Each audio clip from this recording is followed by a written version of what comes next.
Bismillahirrahmanirrahim. Assalamualaikum warahmatullahi wabarakatuh.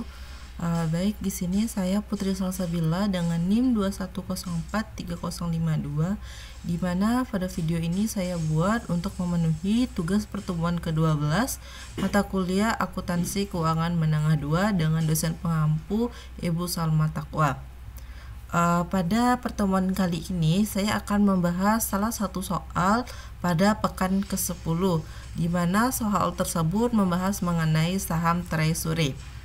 Untuk soalnya yaitu PT Senang menjual saham biasa secara paket pada tanggal 1 Oktober 2019, yang mana setiap paket terdiri dari 500 saham biasa dan 30 saham preferen dengan nilai nominal saham biasa sebesar Rp20 per lembar dan saham preferen sebesar Rp60 per lembar, dijual dengan harga Rp20.000 per paket sebanyak 5.000 paket. Pada saat itu harga pasar saham biasa Rp50 dan saham preferen Rp90. Pada tanggal 1 Maret 2020, PT Senang menarik saham biasa sebanyak 1.000 lembar dengan alternatif sebagai berikut. Yang pertama yaitu ditarik dengan kurs 115 dan dijual dengan kurs 118. Yang kedua, ditarik dengan kurs 95 dan dijual dengan kurs 98. Lalu yang ketiga, ditarik dengan kurs 118 kemudian dibatalkan, dan yang keempat ditarik dengan kurs 97 kemudian dibatalkan.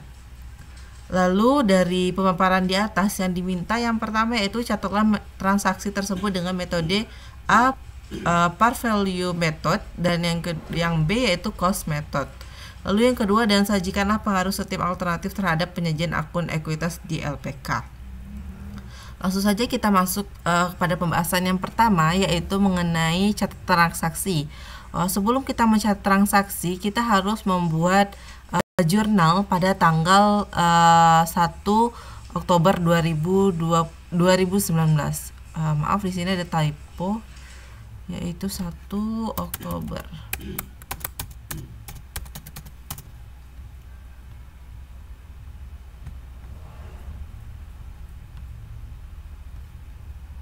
Di sini juga sama, 1 Oktober 2019. Nah, pada 1 Oktober 2019 ini keterangannya apabila terdapat penjualan secara paket yaitu kombinasi dua jenis saham, maka harga jualnya dialokasi sesuai dengan perbandingan harga pasarnya.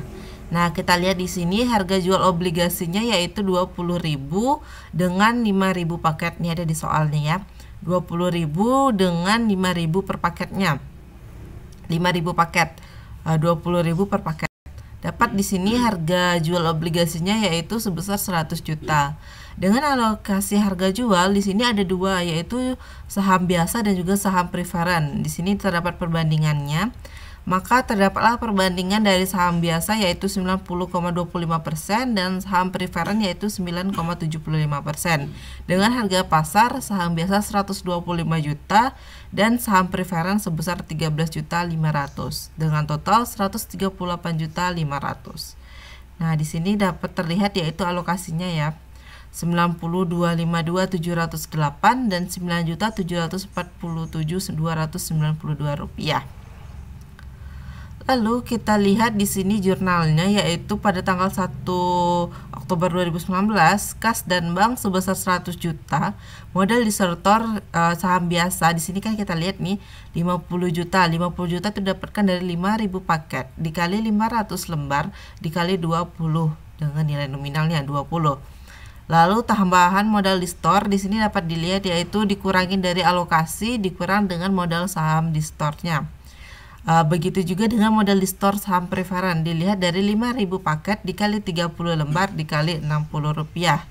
Dengan tambahan modal di store agio saham preferen sama seperti saham biasa tadi, yaitu dilihat dari alokasi dikurang dengan modal di store. Lalu kita masuk ke transaksi. Untuk transaksi di sini ada dua metode ya. Kita langsung saja kita lihat perbandingannya. Untuk metode yang pertama yaitu metode cost method. Cost method ini untuk yang pertama yaitu ditarik dengan kurs 115 dan dijual dengan kurs 118. Nih kita bisa dilihat jurnalnya dari modal di store saham treasury pada kas dan bank sebesar 2.300.000.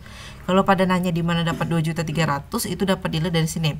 115% dikali 100.000 lembar dikali 20 rupiah. Ini 20 rupiah tuh nilai nominalnya ya. Lalu dijual dengan kurs 118. Sama seperti tadi carinya, cuman 115-nya tuh diganti dengan 118. Nah, ini kan dapat selisih nih dari 2.300.000 kan awalnya modal di store saham treasury-nya. Di sini dapat selisihnya yaitu dibuat sebesar 60.000 sebagai jurnal tambahan modal di store Agio saham treasury. Begitu juga dengan metode nilai nominal atau par value method. Cuman bedanya pada kurs 115 dia terdapat tambahan modal di store sebesar 300.000. Lalu kita lihat pada kemungkinan atau transaksi yang kedua, yaitu ditarik dengan 95 dan dijual dengan 98. Di sini cara carinya sama seperti yang di atas, yaitu modal di store saham treasury pada kas dan bank sebesar 1.900.000. 1.900.000 didapatkan dari sini. 95% dikali 100.000 paket dikali 20 dengan nilai nominal. Lalu didapatkan dijual dengan kurs 98%. Sama cara mencarinya seperti yang 118%. Begitu juga untuk par value method, juga sama pada transaksi yang pertama. Maka didapatkan di sini modal di store saham treasury-nya 2 juta, tambahan modal di store-nya 100.000 dengan kas dan banknya 1.900.000. Bisa dilihat di sini dijual dengan kurs 98%. Kas dan banknya 1.960.000, tambahan modal di store-nya 40.000, modal di store saham treasury 2 juta. Nah, kita bisa dicarinya di sini. 1.960.000 ini kan bisa dicari dengan rumus ini. Lalu 2 juta ini modal saham di store, bisa ada di atas ini. Maka selisihnya itu disebut sebagai tambahan modal di store Agio saham treasury. Lalu kita masuk ke transaksi yang ketiga, di mana transaksi yang ketiga ini yaitu ditarik dengan kurs 118 kemudian dibatalkan. Nah, untuk kurs 118 kita cara mencarinya sama seperti yang biasa, yaitu modal di store saham treasury pada kas dan bank sebesar 2.360.000. 2.360.000 ini didapatkan pada, ini rumusnya, 118% dikali 100.000 dikali 20 rupiah. Lalu saham treasury dibatalkan, kata dia kan. Berarti ada di sini jurnalnya modal di store saham biasa. Nah, modal di store saham biasa ini beda dengan modal di store saham treasury. Kalau saham biasa itu dilihat dari nilai nominal. Nah, ini 2 juta ini didapatkan dari 100.000 saham dikali 20, yaitu harga nominal. Dimana kita dapatkan 100.000, tadi kan tidak ada soalnya, yaitu pada tanggal 1 Maret 2020 itu terdapat 100.000 paket saham. Nah, ini sama ke bawahnya. Selisihnya disebut dengan tambahan modal di store Agio saham biasa. Begitu pula dengan metode par value, itu dia kurs 118-nya sama seperti yang di atas. Lalu saham treasury dibatalkan. Nah, dia batalkan ini dia dilihat dari saham biasa. Sama seperti ini, cuman bedanya saham biasa di sini untuk par value itu dia sama dengan modal di store saham treasury.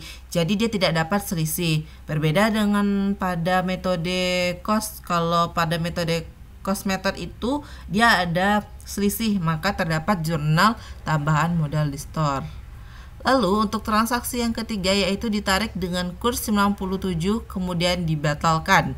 Nah, pada cost method di situ ditarik dengan kurs 97 sama seperti sebelumnya, yaitu modal di store saham treasury pada kas di bank dengan cara mencari 97% dikali 100.000 dikali 20, maka didapatkan 1.940.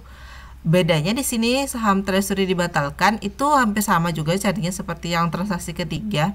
Modal di store saham biasa 2 juta. 2 juta ini didapatkan dari 100.000 saham dikali 20 rupiah, yaitu harga nominal saham biasa. Ada di sini kan udah ada nih tadi saham treasury-nya 1.940. Kita turunkan ke bawah. Lalu selisihnya disebut dengan tambahan modal di store Agio saham treasury. pada par value method sama seperti transaksi yang ketiga, yaitu ada pada kurs 97-nya modal di store saham treasury sebesar 2 juta.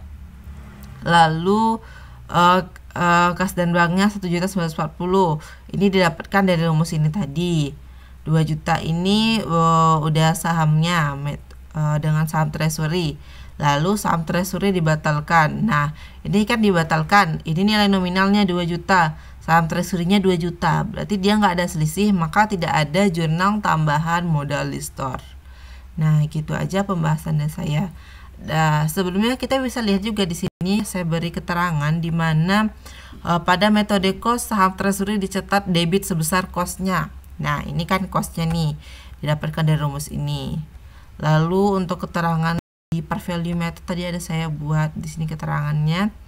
Nih, selisih nilai saham treasury dengan harga jualnya dicatat sebesar agio. Nih, agio tambah modal store. Selisih ini dengan ini dapatkan ini. Lalu pada nilai metode nilai nominal saham treasury dicatat debit sebesar harga sahamnya. Nih, jika agio kecil maka kekurangan ditutup dengan laba ditahan. Soal ini agionya besar yaitu 80%, mampu menutupi kekurangan nilainya. Nih, 80% mampu kekurangan nilai penarikan. Di mana dapat 80% itu dapat dari atas di sini. Di atasnya sebelumnya ada 80%, yaitu agio saham biasa 80% dari nilai nominal. Ini nilai nominal 50 juta, agio sahamnya 40 juta 252.708 rupiah. Mungkin itu aja pembahasan dari saya mengenai soal saham treasury pada pekan ke-10 akuntansi keuangan menengah 2. Kurang dan lebihnya mohon maaf. Saya akhiri, wassalamualaikum warahmatullahi wabarakatuh.